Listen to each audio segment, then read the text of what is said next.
Class 10th के सभी विद्यार्थियों, आज मैं आपको 26 फरवरी का एकदम ओरिजिनल पेपर बताऊंगा। बिल्कुल यही प्रश्न पत्र आपके परीक्षा हाल में देखने को मिलेगा। चलिए बिना किसी देरी के शुरू करते हैं। भारत में वन्य जीव सुरक्षा अधिनियम कब पारित हुआ? 1972 में। किस राज्य में बांस ड्रिप सिंचाई सामान्य? मेघालय। देश का सबसे पुराना कृत्रिम पत्तन कौन सा है? चेन्नई। 1804 की नागरिक संहिता को किस नाम से जाना जाता है? नेपोलियन संहिता। भारत में साइमन कमीशन का बहिष्कार किया गया, क्यों? क्योंकि कमीशन में कोई भी भारतीय सदस्य नहीं था। ग्रामीण स्थानीय सरकार को क्या कहा जाता है? नगर कमेटी कहा जाता है। यदि हम बात करें इधर की, तो यहाँ से अपन थोड़ा सा छोटा इसको कर देते हैं, ये हो जाएगा आपका, हो गया इतना यहाँ पर। इसके बाद में ये क्वेश्चन नंबर 3 आपका रहेगा, ये 4 है, 5, 6। विनिर्माण उद्योग सामान्यतः आर्थिक विकास की रीढ़ समझे जाते हैं। ठीक है। देश की पहली रेलगाड़ी मुंबई और थाने के मध्य चलाई गई। मार्च 1919 में बंबई में खिलाफत समिति का गठन किया गया था। इंग्लैंड के कपड़ा व्यवसायी स्टेपल्स से ऊन खरीदते थे। अगला है, यहां से देख सकते हैं आप कि अलोकतांत्रिक सरकारों में पारदर्शिता नहीं होती है। तमिलनाडु में ग्रामीण क्षेत्रों के 90% लोग राशन की दुकान का प्रयोग करते हैं। ये इतना हो जाएगा। आगे बढ़ेंगे और अगला देखेंगे, तो यहां से अपन क्वेश्चन नंबर 2 को ध्यान से देखते हैं। हो गया ये। इसके बाद में सही जोड़ी की बात करें तो प्रथम विश्व युद्ध का जाएगा 1914 से 1918। सूती कपड़ा मिल, रिचर्ड आर्कराइड। बेल्जियम की जो भाषा है डच एवं फ्रेंच आ जाएगी। महिला साक्षरता दर का जाएगा 54%। और सरकार का बेहतर रूप लोकतांत्रिक। और 2011 में भारत की साक्षरता दर आ जाएगी 73%। यदि हम आगे की बात करें तो ये आपका यहाँ से देख सकते हैं ये। ठीक है, क्वेश्चन नंबर 3 हो गया इतना। इसके बाद में क्वेश्चन नंबर 4 है, सीमांत सड़क संगठन बनाया गया 1960 में। रोलेट अधिनियम कब लागू हुआ? अप्रैल 1919 में। कार्यपालिका और विधायिका द्वारा बनाए जाए कानूनों पर अंकुश कौन रखता है? न्यायपालिका। जीडीपी का सबसे अधिक योगदान किसका है जीडीपी में? तृतीय क्षेत्र का। बैंक जमा राशि के एक बड़े भाग को किसके लिए इस्तेमाल करती है? तो ऋण देने में। भारत में लघु उद्योग में कितने श्रमिक नियोजित है? 2 करोड़। यहाँ से अपन क्वेश्चन नंबर 4 को देखेंगे। सत्य असत्य की बात करें तो यहाँ पर अपना पहला सत्य रहेगा। सार्वजनिक क्षेत्र के उद्योग जैसे रिलायंस और टिस्को है। 1805 में फ्रांस की क्रांति हुई थी, ये असत्य रहेगा। जनगणना में प्रत्येक 10 वर्ष के बाद नागरिकों को धर्मों को भी दर्ज किया जाता है, तो सत्य है। लोकतंत्र में गलतियां सुधारने की गुंजाइश नहीं होती, ये असत्य रहेगा। औद्योगिक क्षेत्र को प्राथमिक क्षेत्र कहा जाता है। जहां पर क्वेश्चन नंबर 6 देख लीजिए, भारत में पाई जाने वाली मिट्टियों के नाम। अब इसके बाद में इसका सॉल्यूशन देखेंगे। पहले हमने ना पहले पेपर का स्क्रीनशॉट मैं आपको दे दूं ताकि आपको पता चले कि कौन कौन से क्वेश्चन हैं जो 100% आने वाले हैं। यहां से देख सकते हैं ना, क्वेश्चन नंबर 10 है ये, क्वेश्चन 11 है, 12, 13, 14, ये क्वेश्चन नंबर आपको 15, 16, ठीक है, ये क्वेश्चन नंबर 17 है, 18 हो गया। 18 के बाद में ये क्वेश्चन नंबर 19, ये 20, क्वेश्चन नंबर 21, इस तरह का रहेगा आपका क्वेश्चन नंबर 22 और ये अंतिम 23। मानचित्र ही रहता है 23वें क्वेश्चन में, तो है ना। अब चलिए इसको पेपर को अपन रखते हैं साइड में, क्यों? क्योंकि अपन है ना अब सॉल्यूशन देखते हैं इसका, है ना भैया। चलिए तो इसको रख लेते हैं साइड में यहाँ पर। अब देखिए ये सेट ए जो आपको बता दिया है ना, उसका सॉल्यूशन है। देखिए प्रश्नों को देखेंगे यहाँ से। भारत में जो पाए जाने वाली मिट्टी है वो कौन कौन सी है, नाम बताना है। देखिए जलोढ़ मिट्टी है, काली मिट्टी है जिसे अपन रेगर मिट्टी के भी नाम से जानते हैं, कपास युक्त मृदा मिट्टी भी कहते हैं, है ना। और लाल मिट्टी, लेटेराइट, पर्वतीय और मरुस्थलीय मिट्टी। इतना करना है, हो गया।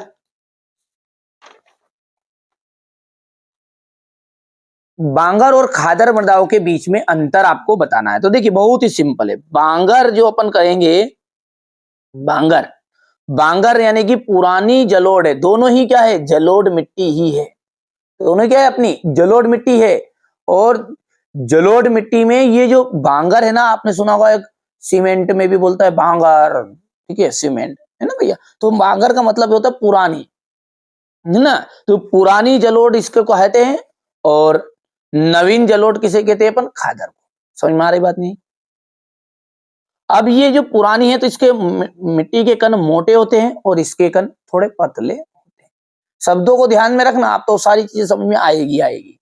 यह बोला है मैंने कि बांगर जो है उसमें क्या हो रहा है, उसमें मिट्टी के कण जो होते हैं वो मोटे होते हैं और इसमें छोटे होते हैं, महीन होते हैं।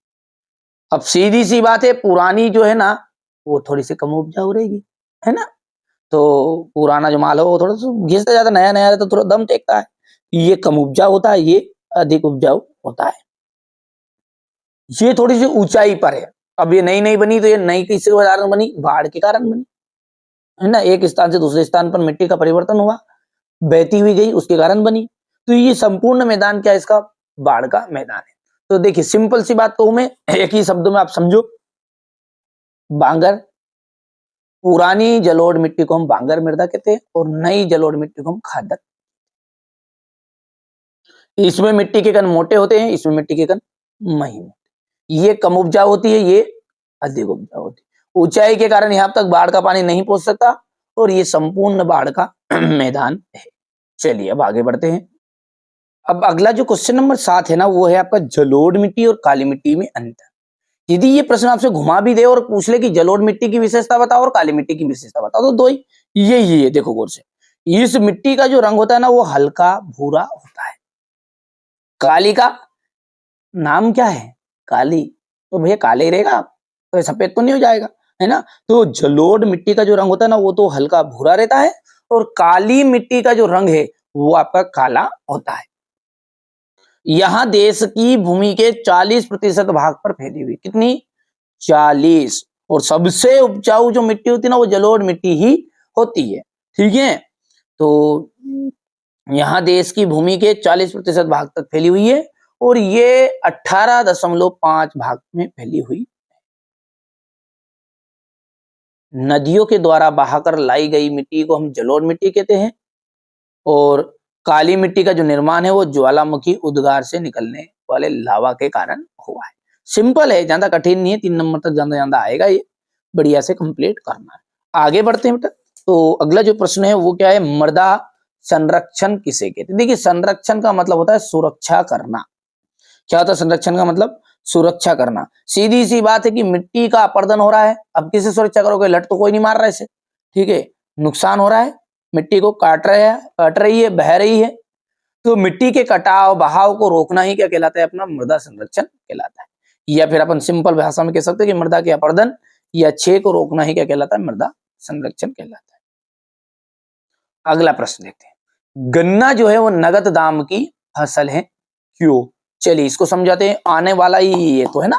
चलिए तो देखिए मैं बात करूं गन्ने की, ठीक है, ध्यान से याद रखना। मैंने बात करी गन्ना, यहाँ पर शब्द लिखा। अब गन्ना जैसे है इसका उत्पादन किसके लिए प्रयोग किया जाता है? ये चीनी बनाने के लिए, गुड़ बनाने के लिए। सीधी सी बात है। और चीनी जो है ना वो भाई साहब सामने वाला किस लिए बनाएगा वो आप ध्यान करो, वो व्यापार करने के लिए बनाएगा, ठीक है। तो सबसे पहली चीज तो यही बनी आपकी कि गन्ना जो है ना वो क्या बन गई है आपकी? एक व्यापारिक फसल बन गई है। ध्यान से समझो, देखो जिसको अच्छे नंबर पर लाना है ना उसको ध्यान से समझना पड़ेगा, ठीक है। क्या फसल है? कौन सी? गन्ना हमारी एक व्यापारिक फसल है। दूसरी बात हम यदि कहे तो गन्ना जो है ना वो चीनी बनाने में प्रयोग होता है। किसके बनाने में? चीनी बनाई जाती है इससे, ठीक है भैया, चीनी बनाने में प्रयुक्त होता है। तीसरी बात अपन करें तो भैया यानी कि फ्री में दे दो क्या गन्ने को, चीनी बनेगी तो, ठीक है। तो गन्ने से चीनी का उपयोग तो हुआ और हम कहेंगे कि ये मुद्रादायिनी फसल भी बन गई है, क्योंकि चीनी उद्योग में गन्ना उपयोग हो रहा है, तो वो क्या कह रहे हैं, नगद पैसा मिल रहा है, तो अपन इसे कह सकते हैं मुद्रादायिनी फसल। क्या कहते हैं अपन, मुद्रादायिनी फसल, जो अपने पैसे को अपने को पैसे प्रदान कराती है। तो 3 चीज शब्द पकड़ लो, बस याद रह जाएगा कि गन्ना क्या है, अपनी व्यापारिक फसल है, इसका उपयोग अपन किस में करते हैं, चीनी बनाने में करते हैं, और ये चीनी उद्योग में प्रयोग होने के कारण ये अब एक महत्वपूर्ण मुद्रा दायिनी कृषि उपज बन गई है। तो ये सिंपल है, अतः स्पष्ट कह सकते हैं अपन कि गन्ना जो नगद दाम की फसल है। यहाँ से बढ़िया से इस तरीके से लिखोगे ना बेटा, आप तो इसको फॉलो करिए बिल्कुल, इन बच्चों की तरह आप भी टॉपर बनोगे, घबराओ मत, ठीक है। मेरी जवाबदारी है आपको अच्छे नंबर दिलाने की, जितनी चीजें बता रहा हूं ना उतने कंप्लीट करने पड़ेंगे, बस सीधी सी बात है ना भैया। चलिए, तो ये हो गया आपका क्वेश्चन नंबर 8, और छोटा छोटा कर दूं ताकि ये पूरा स्क्रीनशॉट आपका कवर हो जाएगा। हो गया, आगे बढ़ते हैं। अगला प्रश्न है, रबी और खरीफ की जो फसल है उसमें अंतर है, ठीक है। अब ये कभी कभी इसको ऐसे पूछ लेता है कि खरीफ की फसल ऋतुओं की विशेषताएं बताओ, तो ये जो अंतर वाली लाइन है इनकी विशेषताएं इधर की लिख देना। इधर की रबी की विशेषताएं पूछे ना, रबी की फसल की, तो यहाँ पर ये इसकी आ जाएगी। चलिए अंतर को समझाता हूँ ट्रिक के माध्यम से बिल्कुल। तो देखिए, मैंने एक तरफ लिख लिया खरीफ और दूसरी तरफ लिख लिया रबी। यदि देखिए, अब ध्यान से देखना, एक ही चीज को ध्यान में दिमाग में बैठा लो, और उसको भी मैं ट्रिक के माध्यम से बैठा दूंगा, नहीं बैठेगा तो देखिए, खरीफ यानी कि क्या हो जाएगा, सोयाबीन अपन बोते हैं, वो खरीफ की फसल है। रबी, रबी की बात करें तो इसमें आ जाएगा आपका गेहूं, बस इन शब्दों को ध्यान रखो। अच्छा, दो रबी में कितने हैं आपके, गेहूं, गाम और हा दो यहाँ पे भी चना, ये दोनों चीजें कब हो जाती है आपके, ठीक है। वो चीज दिमाग में बैठा लो और पूरा अंतर आपके सामने समझ में आ जाएगा। सबसे पहले अपन सोयाबीन की बात करें ना, खरीफ की फसल की बात करें, तो कब बोते हैं भैया, वर्षा ऋतु में बोते हैं। बोते यानी बोते, बोलो जल्दी से बोलो, ठीक है। कब बोते हैं, वर्षा ऋतु के आगमन पर इसको बोया जाता है। इसको भैया ठंड में, और ठंड को अपन कहते हैं शरद ऋतु, ठीक है। क्या कहते हैं ठंड को, शरद ऋतु कहते हैं। तो खरीफ की जो फसल है वो कब बो जाती है, सोयाबीन की तो बोती है, तो उदाहरण दिया आपने को, शब्द इनका यूज करना है ना। खरीफ की फसल यहाँ वर्षा ऋतु के आगमन पर बोई जाएगी, और ये शरद ऋतु के आगमन पर बोई जाएगी। दूसरे पॉइंट की यदि मैं बात करूं, आपसे पूछ रहा हूं और आप जवाब देते जाना। ये फसल जो होती है, ये पकती है, तो इनको पकने में कम समय लगता है कि ज्यादा लगता है, तो आप बोलोगे कि पकने में तो हम भैया, सोयाबीन बहुत जल्दी पक जाता है, 45 दिनों वाले भी आ गए, 75 दिन के देख लिए हमने, तो पकने में कम समय लगता है। और इधर क्या होगा भैया, अधिक समय लगेगा, सीधी सी बात है। तो खरीफ की जो फसल है, इन फसलों को पकने में कम समय लगता है, इनको पकने में अधिक समय लगता है। दो चीजें क्लियर भैया। पहला बताया अपन ने कि वर्षा ऋतु के आगमन पर बोई जाएगी, शरद ऋतु के आगमन पर बोई जाएगी। इनको पकने में कम समय लगेगा, तो इनको पकने में अधिक समय लगेगा। तीसरे पॉइंट की और आगे बढ़ते हैं।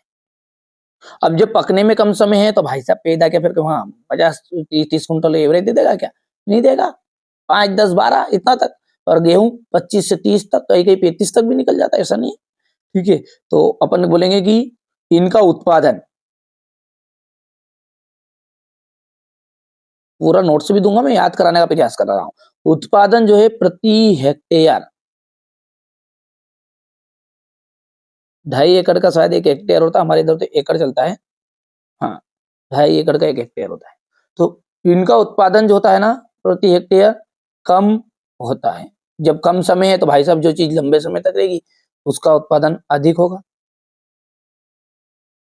बोलो कि इन फसलों का उत्पादन प्रति हेक्टेयर कम होता है और इन फसलों का उत्पादन प्रति हेक्टेयर अधिक होता है। चौथे बिंदु की ओर आगे बढ़ते हैं। तो ये जो खरीफ की जो फसल है ना आपकी, कब काटी जाती है, तो बोई तो दिया आपने वर्षा में, काटोगे कब, सितंबर से अक्टूबर में,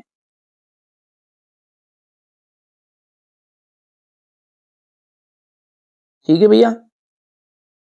पर अब इनको कब काटोगे दादा, गर्मी की छुट्टी में, तो गर्मी की छुट्टी कब लगती, मार्च में ही, ठीक है। तो इनको ये फसलें मार्च से अप्रैल में काटी जाती हैं। समझ में आ रहा भैया? उदाहरण लिख दो बट पांचवा कोई सा भी, पांचवा उदाहरण लिख दो। कौन सा पांचवा लिखोगे? कि उदाहरण के लिए अपन सोयाबीन लिख ही दिया मैंने वहां पे, धान लिख दो, सोयाबीन लिख दो, और इधर आपका लिख दो गेहूं, चना। समझ में आया क्या बोला है मैंने आपको? सबसे पहली चीज मैंने यही बताई आपको कि खरीफ की जो फसल है ना, वो आपकी वर्षा ऋतु के आगमन पर बोई जाती है। रबी की फसल है ना, शरद ऋतु के आगमन पर बोई जाएगी। इन फसलों को पकने में कम समय लगता है, इन फसलों को पकने में अधिक समय लगता है। इन फसलों का जो उत्पादन है कम है तो उत्पादन भी कम होगा, और जब अधिक समय है तो उत्पादन भी अधिक होगा प्रति हेक्टेयर के हिसाब से। ये फसलें सितंबर से अक्टूबर के बीच में काट ली जाती है, और ये मार्च से अप्रैल में काटी जाती है। इनकी प्रमुख फसल कौन कौन सी है? यहाँ पे फसल लिख, ये खरीफ फसल, उदाहरण लिख देना सीधी सी बात, यहाँ पर बच्चों ने गलत लिख दिया, आप उदाहरण करके लिख दो। ठीक है भैया, आगे बढ़ते हैं। बढ़िया से आप तो कंप्लीट करो, स्क्रीनशॉट ले लेना है ना, नहीं लिया तो ये यहाँ से, इसके बाद भी ये यहाँ से।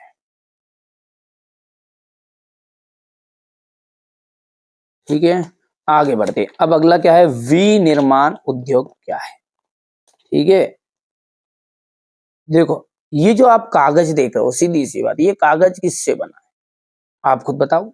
यहाँ पे लिखा है कागज बना है बांस से। जो अपन शक्कर का यूज करते हैं, चीनी, वो किससे बनती होती है? अपनी गन्ने से बनती होती है।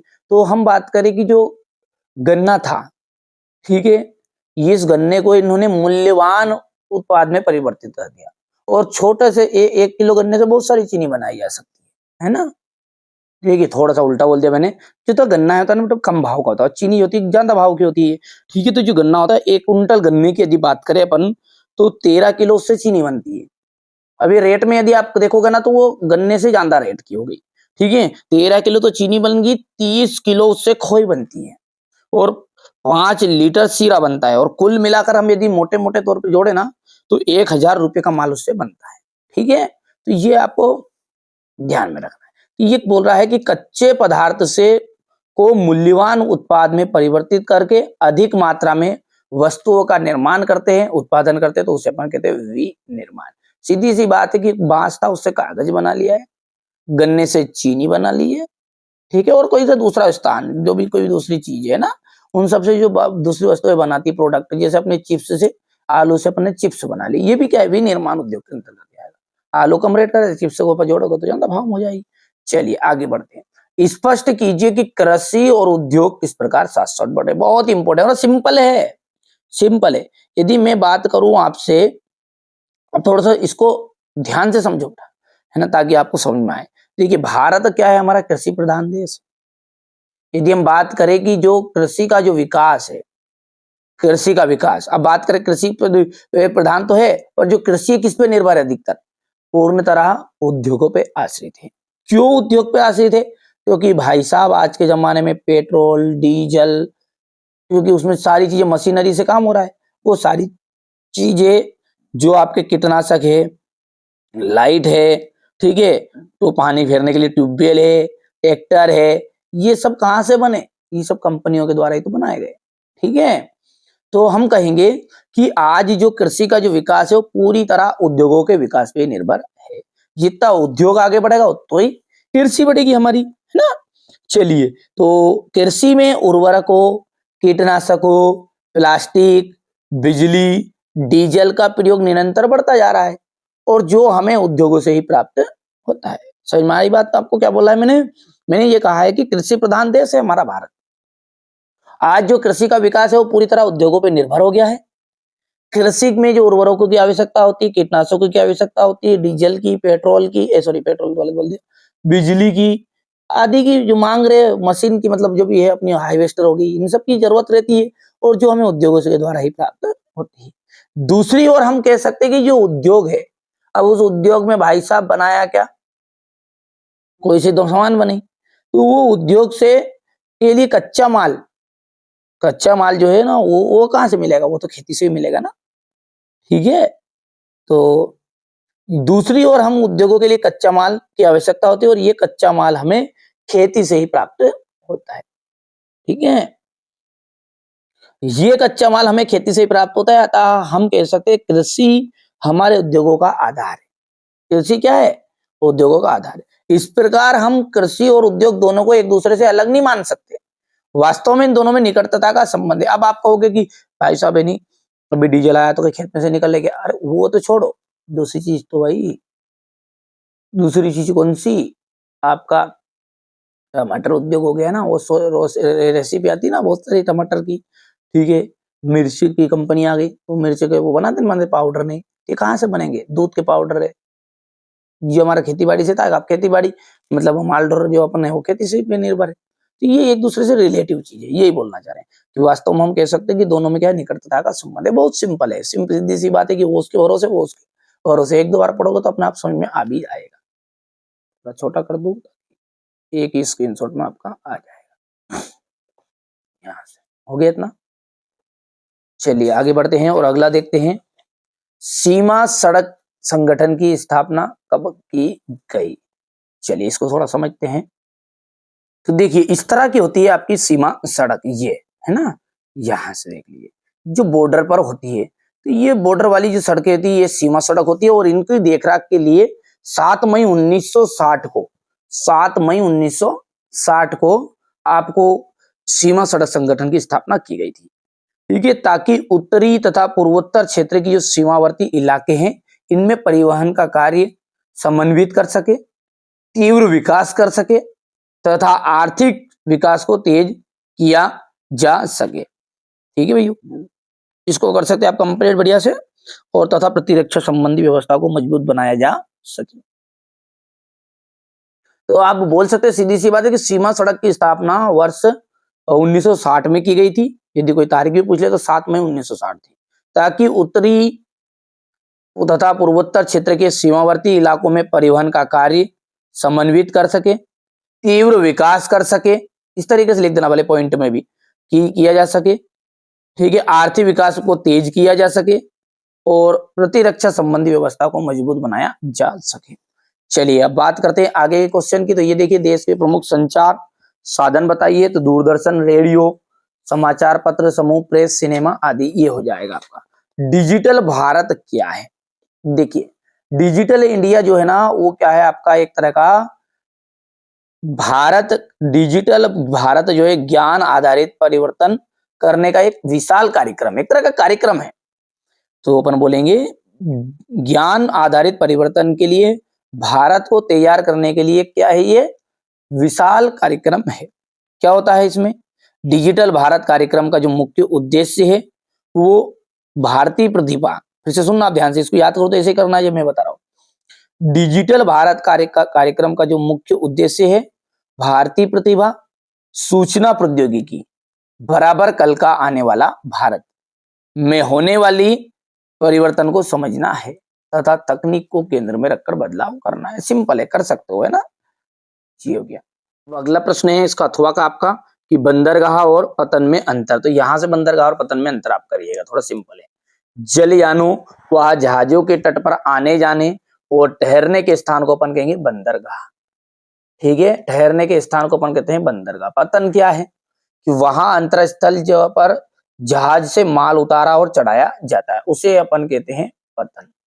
ठीक है, तो ये प्राकृतिक होते हैं क्योंकि ये बीचों बीच होते हैं समुद्र में, और ये प्राकृतिक नहीं होते हैं। ठीक है, इनका निर्माण किया जाता है और इनका निर्माण भी कर सकते हैं, ऐसा नहीं रिन्यू कर सकते हैं। ठीक है, बंदरगाह में जल की अधिकता होती है क्योंकि ये कहाँ है, अंदर है।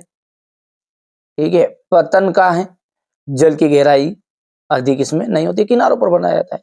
प्राकृतिक बंदरगाह के लिए तट रेखा का कटापटा होना जरूरी है और पत्तन के लिए ऐसा जरूरी नहीं है। ये 4 पॉइंट है, ये आप कर सकते हैं।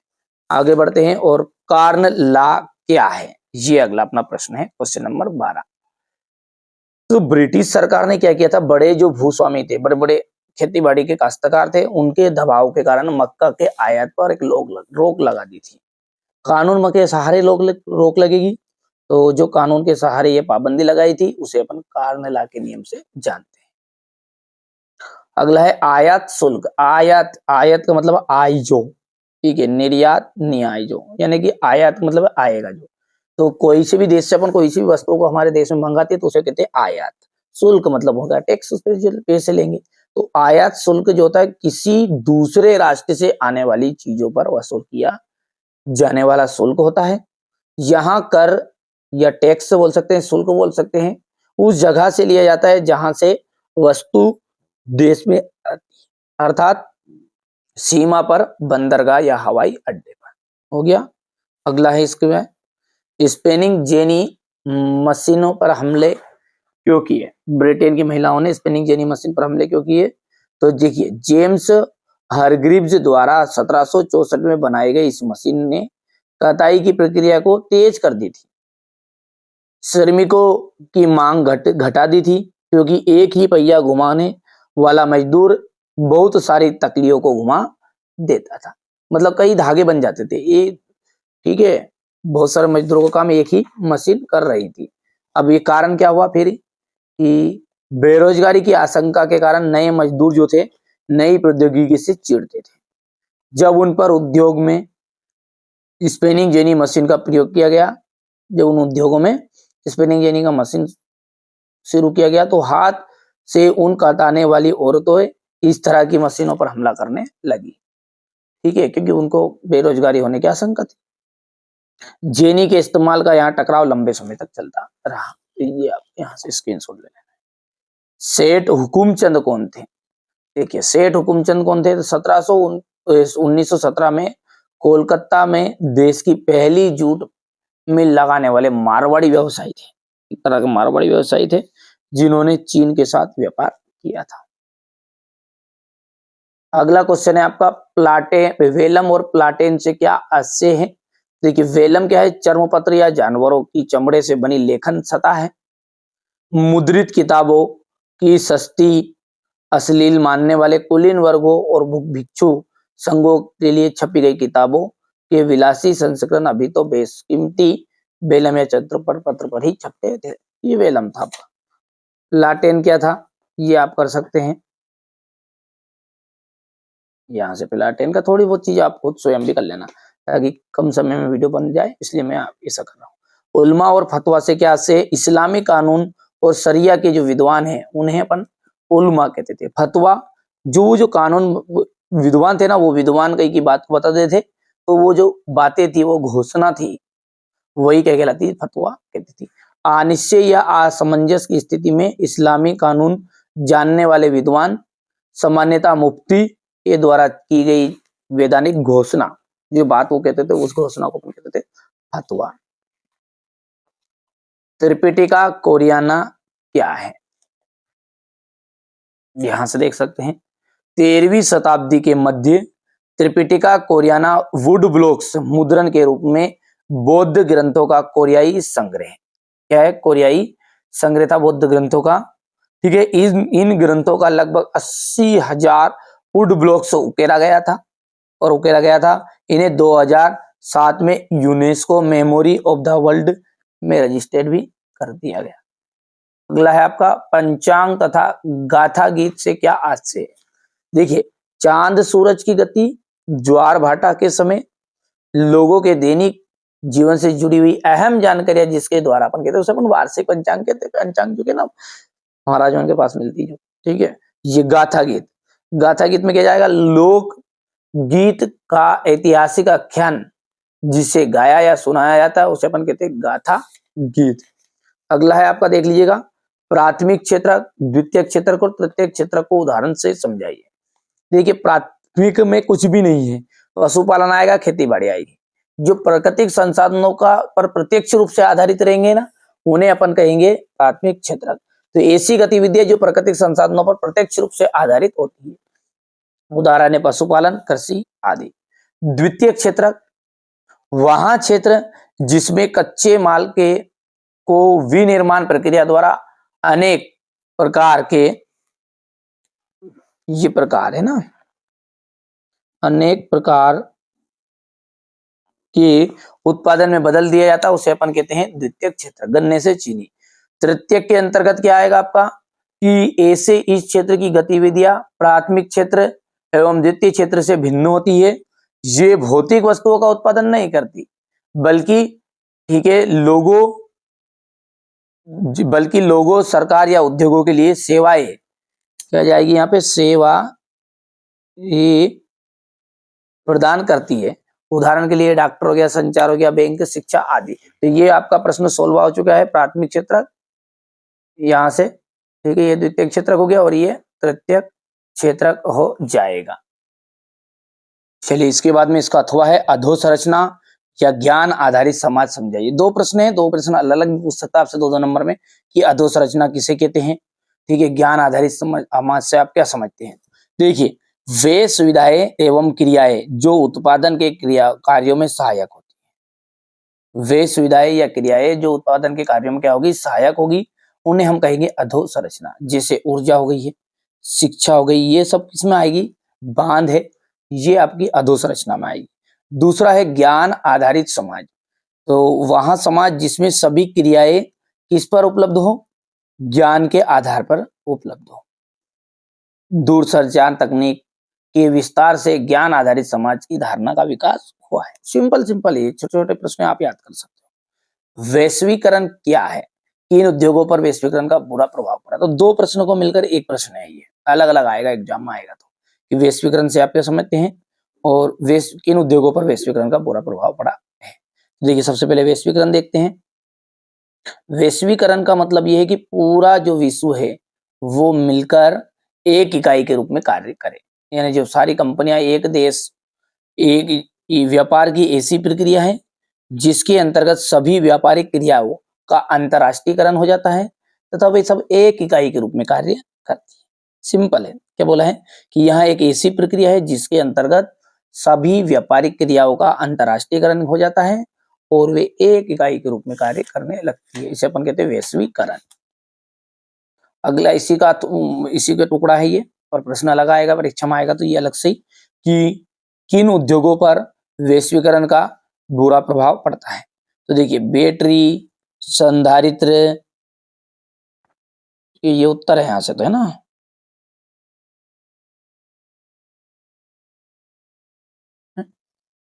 प्रश्न क्या है, वो प्रश्न उधर हो गया कि बैटरी ये यहाँ से भी लिखना आप तभी पूरा। बैटरी, संधारित्र, खिलौने, टायरों, डेयरी उत्पाद एवं खाद्य तेल के उद्योग ऐसे उदाहरण हैं जहां प्रतिस्पर्धा के कारण छोटे विनिर्माण पर कड़ी मार पड़ी है। कई इकाइयां तो बंद हो गई है और जिसके चलते अनेक श्रमिक बेरोजगार हो गए हैं। ये आपका श्रमिक मजदूर क्या हो गए हैं, बेरोजगार हो गए हैं। अगला है विदेशी व्यापार क्या है। इसमें भी दो प्रश्न मिलके हैं कि विदेशी व्यापार क्या है। वर्ष 1991 के पूर्व भारत के विदेशी व्यापार की नीति क्या थी। देखिए विदेशी व्यापार से आज से है दो या दो से अधिक राष्ट्र पृथक पृथक सत्ताधारी उनके बीच में वस्तुओं और सेवाओं का विनिमय से है। यदि एक देश क्रेता है तो दूसरा देश क्या बनेगा, विक्रेता। ठीक है, सत्ताधारी देशों में रहते हो तो उनके बीच होने वाला जो क्रय विक्रय है वो आपका यहाँ पर विदेशी व्यापार कहलाएगा। अब ये थोड़ा सा बच्चों ने ना कठिन लिख दिया है। चलिए सिंपल लैंग्वेज में मैं आपको इसको बताता हूँ। तो देखिए यहां से लिखना है आपको सिंपल परिभाषा, ये विदेशी व्यापार किसे कहते हैं। देखिए जब दो या दो से अधिक देशों के बीच व्यापार होता है तो इसे ही हम कहते हैं विदेशी व्यापार। उदाहरण के लिए भारत और अमेरिका के बीच में होने वाला आयात और निर्यात को हम विदेशी व्यापार कहा जाएगा। इतना सा सिंपल सा लिखना है ना, ये आपका गलत सलत इतना सब लंबा चौड़ा नहीं लिखना है। ठीक है, ये इतना सा लिख लोगे यहाँ से इसका आंसर। और आगे जब देखते हैं वर्ष 1991 के पूर्व भारत की विदेशी व्यापार की नीति कैसी थी, तो वो निम्न प्रकार की थी। ठीक है, जहां से विदेशी नीति ऐसा लिखना है ना, ये बच्चों ने थोड़ा नोट से तैयार किया, थोड़ा सा इक्का दुक्का गलत कर दिया तो मैं सही कर भी सकता हूँ। वर्ष 1991 तक आयातों पर नियंत्रण रखा गया था। इस अवधि में केवल अनिवार्य वस्तुओं जैसे मशीनरी होगी, अब उर्वरक हो गए, पेट्रोलियम हो गए का ही मुख्य रूप से आयात किया जाता था। देश के उत्पादकों को विदेशी प्रतियोगिता से बचाने के लिए ऐसा किया गया था। अब जब ऐसा किया गया तो भाई साहब जब थोड़ा सा देश के लोगों को फायदा तो हुआ जिनके पास सामान थे, पर विकास जो है ना वो तेजी गति से नहीं हुआ, व्यापार जो है बहुत धीमी गति से हुआ। तो ये इस तरह की विदेश नीति थी। ये हो गया, समझ में आ गया आपका। आगे बढ़ते हैं, जैव विविधता क्या है, यहाँ मानव जीवन के लिए क्यों महत्वपूर्ण है, बहुत इंपॉर्टेंट, लिख के रख लो, आने वाला है। जैव विविधता, देखिए जैव विविधता, जैव का मतलब हो गया जीव जंतु, पेड़ पौधे, सब कुछ आ गया, ठीक है, चाहे जंगली हो चाहे पालतू हो, जंतु जीव जंतु हो गए और पेड़ पौधे हो गए, ये सबकी जो अधिकता है, इनकी सबकी जो मात्रा है, यानी इनका सबका जो समूह है, संगठन है, सब मिला के क्या कहलाता है, आपका जैव विविधता कहलाता है।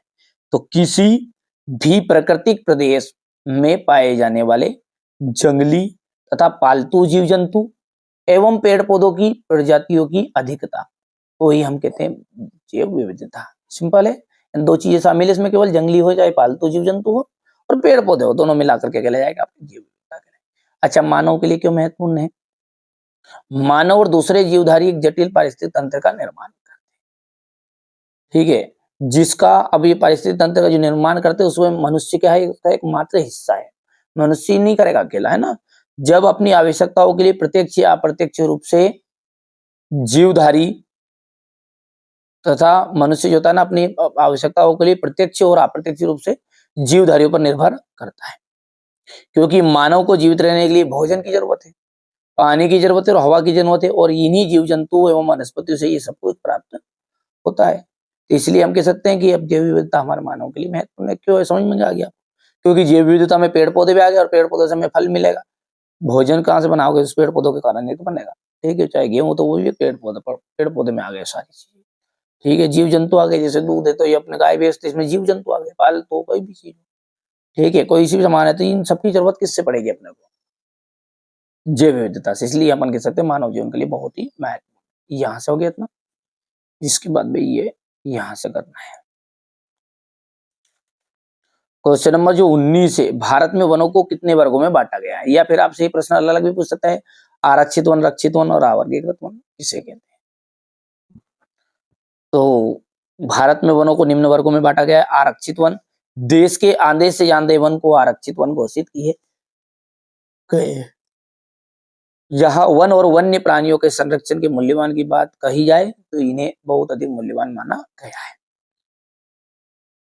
रक्षित वन, ये भी आप पढ़ सकते हैं कि वन विभाग के अनुसार देश के कुल वन क्षेत्र का 1/3 भाग रक्षित वन के अंतर्गत गया है। इन वनों को और अधिक नष्ट होने से बचाने के लिए इनकी सुरक्षा की जाती है। अवर्गीकृत जो बंजर भूमि है, वन हो गए और बंजर भूमि हो गई, व्यक्ति या समुदाय के स्वामित्व में जो है वो सारे अवर्गीकृत वन के अंतर्गत आ गए। सिंपल है, कर सकते हैं, ज्यादा समय नहीं लगेगा, इसलिए मैं थोड़ा जल्दी जल्दी बता दिया। अब बात करते हैं क्वेश्चन नंबर 19 की। इसमें आपका एकात्मक शासन का अर्थ बताइए, स्पष्ट कीजिए तथा दोष बताने। एकात्मक शासन क्या है, एकात्मक शासन वहां शासन है जिसके अंतर्गत संविधान के द्वारा शासन की जो समस्त शक्ति है वो केंद्रीय सरकार में निहित कर दी जाती है। किसमें, केंद्र सरकार में, यानी केवल एक ही प्रकार का शासन चलेगा, केंद्र सरकार की चलेगी, कोई राज्य सरकार की नहीं चलेगी। ये भारत में नहीं है, भारत में संघात्मक शासन है, ये संघीय शासन बोल सकते हैं। उसमें राज्य सरकार अलग, मुख्यमंत्री अलग फैसले लेगा और केंद्र सरकार अलग फैसले लेगा।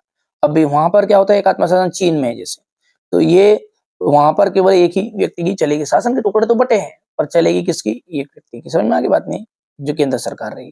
एकात्मक शासन का वहां शासन होता है जिसके अंतर्गत संविधान तथा शासन की जो समस्त शक्ति वो केंद्रीय सरकार में निहित कर दी जाती है और स्थानीय सरकारों के अस्तित्व एवं शक्तियां केंद्रीय सरकार की इच्छा पर निर्भर करती है। अब बात करें कि ये शासन में ये दोष है, तो भाई सीधी सी बात है, दोष होंगे थी, सभी को एकता के तन में थोड़ी रख सकते हैं ना। तो एकात्मक शासन संपूर्ण शक्ति केंद्रीय शासन में निहित होती है, अतः स्वाभाविक रूप से यह भय रहता है कि केंद्रीय शासन सभी क्षेत्रों में अपनी मनमानी करने नहीं लग जाए। प्रांतीय शासन की सफलता नागरिकों की राजनीतिक चेतना पर निर्भर करती है, किंतु यह राजनीतिक चेतना एकात्मक शासन में ठीक प्रकार पर नहीं होती। तीसरा दोष यह है कि एकात्मक शासन में जनता को शासन के सभी स्तरों पर सक्रिय रूप से भाग लेने का अवसर नहीं मिलता, इसलिए शासन शक्ति सरकारी कर्मचारी के हाथ से केंद्रीय हो जाती है और नौकरशाही शासन स्थापित हो जाता है। ये छूट सकती है या अवसर नहीं मिलता है, यहाँ तक भी कर सकते हैं हम। ठीक है, एक समान अवसर नहीं मिलता। तीसरा है जहां छोटे राज्य हो वहां एकात्मक शासन थोड़ा बहुत भले ही सफल हो जाए, लेकिन बड़े क्षेत्र जैसे भारत हो गया, क्षेत्रफल की दृष्टि से, जनसंख्या की दृष्टि से, ऐसे राज्यों ऐसे देशों में भाषा नस्ल अलग अलग रहती है, तो यहाँ पर एकात्मक शासन काम नहीं करता। इसलिए इस प्रकार की विविधता वाले विशाल राज्यों में संगठनात्मक शासन पद्धति उपयुक्त मानी जाती है। अब ये यदि प्रश्न